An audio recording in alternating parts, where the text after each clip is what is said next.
Canada now has Khalistani extremists setting our House of Commons agenda, but this time it is thanks to our weak-kneed official opposition and not our dim-witted Prime Minister. The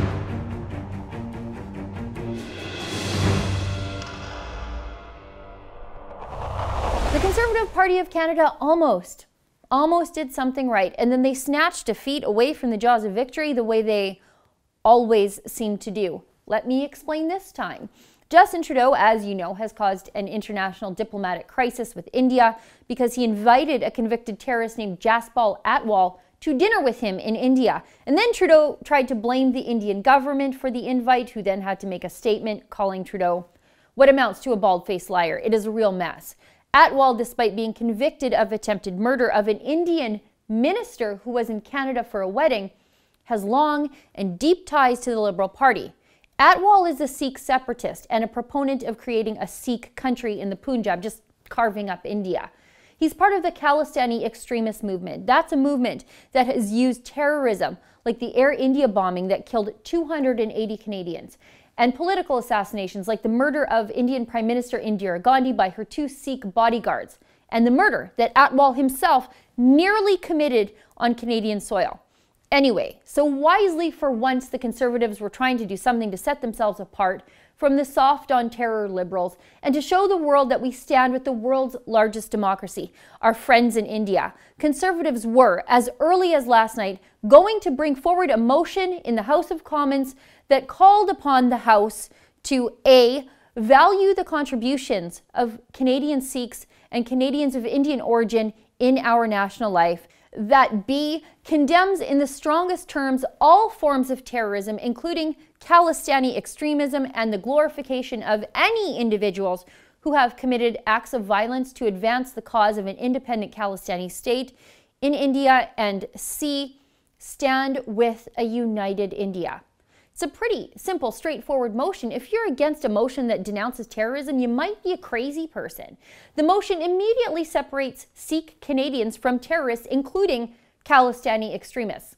But incredibly, that motion condemning Khalistani terrorism has now been replaced with a motion on Canada summer jobs. The new motion renounces the Liberals' attestation of progressive values that denied pro-life organizations access to summer jobs funding.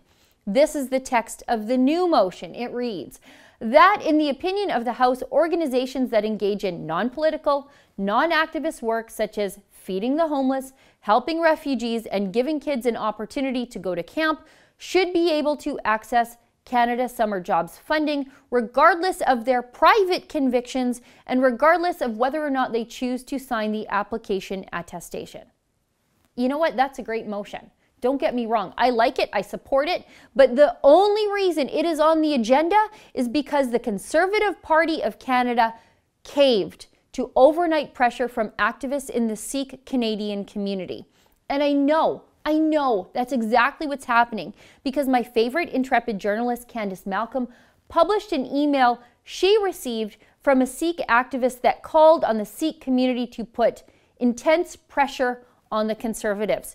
Here's the text of her email. It reads, tomorrow, the Conservative Party of Canada is planning to use its precious time in the House of Commons to force a debate on the condemning of Khalistani terrorism. And they put Khalistani terrorism in scare quotes as though it's not a thing.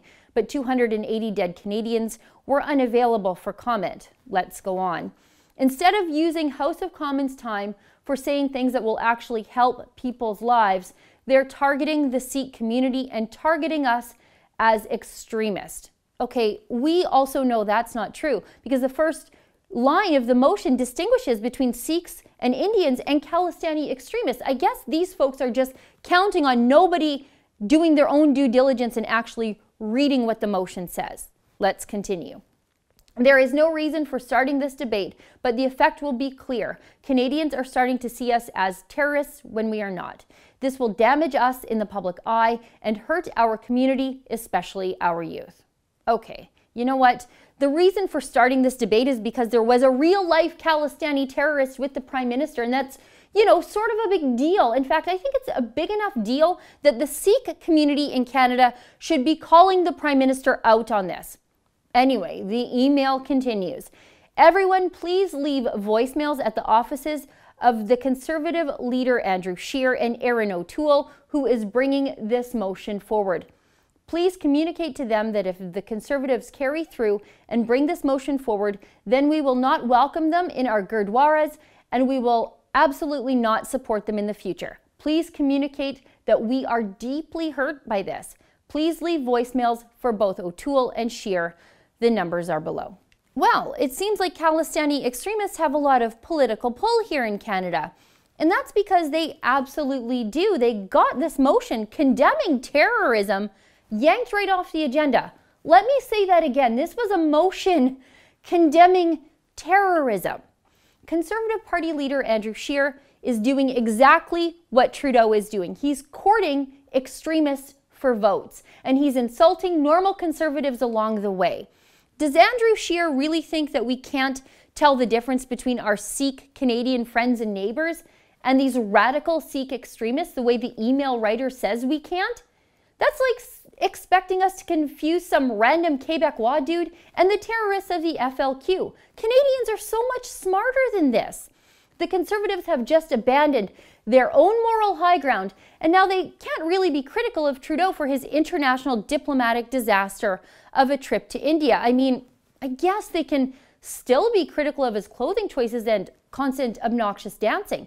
But can the official Conservatives really be critical of Trudeau for having a convicted would-be assassin of an Indian minister over for dinner in India? Frankly, at this point, I'm not entirely convinced that Andrew Scheer wouldn't have invited Atwal himself if he was pressured by the right political extremist groups here in Canada. I mean, look how quickly Scheer folded. I'm highly critical of the Liberals when they abandon our allies and our traditionally morally guided Canadian foreign policy. I torched the Liberals when they refused to continue the fight against ISIS. I torched the Liberals when they didn't have the guts to stand up for an undivided Jerusalem with our friends, the Americans. And if I want to be a principled person, unlike the people making the decisions in the upper echelons of the Conservative Party of Canada right now, then I too have to hold the Conservatives to account for this failure to do what is so obviously right. What do you stand for, Conservatives? Do you stand for political expediency? Or do you stand up for what's right? Do you stand against terrorism? Do you stand with our allies? Look, I like Andrew Scheer. I want him to do well. Canadians need him to do well. He must be the strong, principled adult foil to the SJW adolescent flake we have in the Prime Minister's office right now. Sadly, it took 3 months of extreme pressure from grassroots Conservatives to get the Conservative Party of Canada just to say that they will recognize Jerusalem as the undivided capital of Israel. And that one should have been a complete and total no-brainer. But at least now we know that pressure on the Conservatives causes them to buckle. So let's do what the extremists have done. Let's take a page from their book. Let's apply pressure to this wound. Conservatives, call your MPs. Email Andrew Scheer. Email Conservative House Leader Candice Bergen. Email Deputy Conservative House Leader Chris Warkentin. And share this video. We know shame works. Tell these Conservatives to do what is right by our political ally and our enormous trade partner, India. If we cannot stand by the world's largest democracy in their fight against extremism, we will fall for anything. For the Rebel.media, I'm Sheila Gunn Reid. While the mainstream media is busy dragging the Conservative Party left, it is our job to make sure that they stay right. And we can only do that with your help and your support. If you liked this video, share it and click the link below to become a Rebel subscriber today.